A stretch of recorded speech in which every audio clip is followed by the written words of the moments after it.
உச்சி மயில மேகாட்டு கோவிலில கதை ஒன்று நடக்குதம்மா.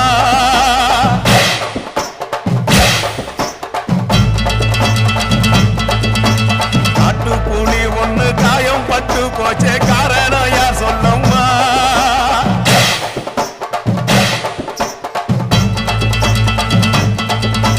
சாத்தாவோடு கையில் சத்தம் முழங்கிட தாயேடி பொங்கிடம்மா. சாத்தாவோடு கையில் சத்தம் முழங்கிட தாயேடி பொங்கிடம்மா. சூளக்காளியே அத்தா தாயே சூளக்காளியே